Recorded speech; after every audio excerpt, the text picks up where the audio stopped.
ये हैं करेले गोश्त। कैसे लग रहे हैं आपको? अगर आपको अच्छे लग रहे हैं तो फिर आप हमारे साथ जुड़े रहिए और देखिए ये रेसिपी कि किस तरह हमने इनको बनाया है। तो ये बहुत मज़ेदार बीफ करेला गोश्त है। तो आइए स्टार्ट करते हैं इसको बनाने के लिए। अस्सलामुअलैकुम, बिस्मिल्लाहिर्रहमानिर्रहीम। हम बना रहे हैं करेले गोश्त और इसके लिए फ्राई करें। घी में हम डाल बना दी रहे है हैं करेले प्याज गोश्त।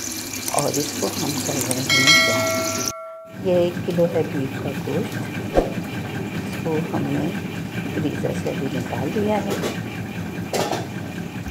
करेले फ्राई हो गए हैं और हमने निकाल लिए। मज़ीद ये हम कर रहे हैं और प्याज, ये 2 प्याज इसको हम घी में फ्राई कर रहे हैं। तो आज बना रहे हैं करेले गोश्त। गोश्त हमारे पास है गाय का तकरीबन 1 किलो। तो देखें ये रेसिपी आपको कैसी लगती है। तो इंतज़ार करते हैं हम प्याज के ब्राउन होने का। फिर हम इसमें मसाला भूनेंगे, सौंफ वगैरह डालेंगे। ये बाकी की प्याज भी हम डाल दी हमने, तकरीबन दोनों प्याज इसमें हमने डाल चुके हैं। बस फिर इसमें डलेगा मसाला और फिर भुनेगा गोश्त। करेलों में जो मसाला डलेगा वो आप देख लीजिए। 2 टेबल स्पून है लहसुन अदरक पेस्ट, 2 टेबल स्पून है पिसी हुई लाल मिर्च, आधा टीस्पून है धनिया पाउडर और 1/4 टीस्पून है हल्दी पाउडर और 2 टेबल स्पून हम डालेंगे सौंफ। प्याज में हमने लहसुन अदरक का पेस्ट और थोड़ा सा पानी डाला है और अब सारा मसाला इसमें डाल देंगे। और जब ये भुन जाएगा तो फिर इसमें हम गोश्त को भून लेंगे और अभी सौंफ डालना बाकी है।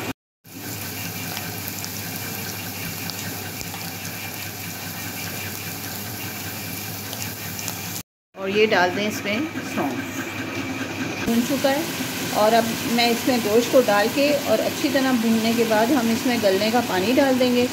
और जब ये गल जाएगा तो फिर हरी मिर्चें डाल के मज़ीद इसको भून के करेले जो फ्राई किए हैं वो डालेंगे और हल्का सा डालेंगे पानी और लेमन जूस। और ये बहुत मज़ेदार से करेला गोश्त तैयार हो जाएगा। और अगर आपको ग्रेवी ज़्यादा रखनी है तो आप थोड़ा पानी मज़ीद भी डाल सकते हैं। देखिए ये गाय का छोटी बोटियाँ हैं तो बहुत ज़्यादा बड़ा गोश्त नहीं है, जल्दी गल जाएगा इंशाल्लाह और ये बहुत मज़े का करेले गोश्त बनेगा।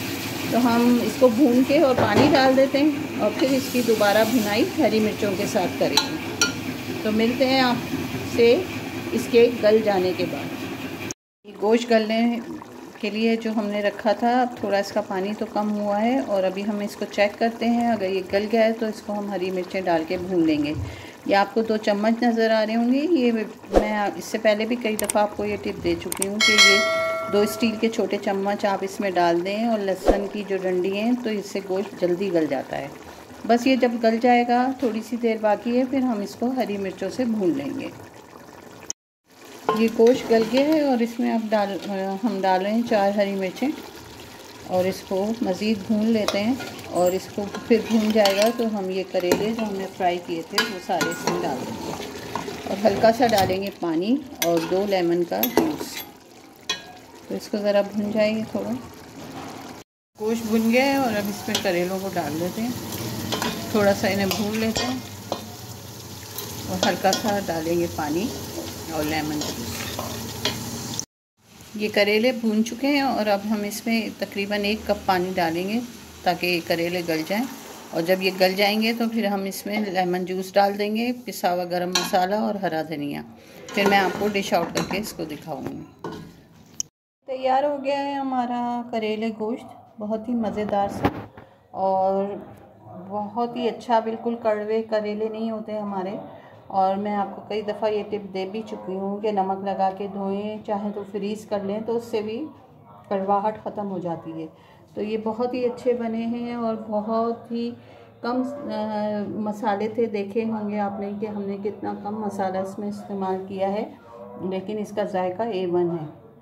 तो मुझे उम्मीद है कि आपको ये रेसिपी अच्छी लगेगी और अगर अच्छी लग जाए तो प्लीज़ लाइक, शेयर और सब्सक्राइब कर दीजिएगा और दुआओं में याद रखिएगा। अल्लाह हाफिज़।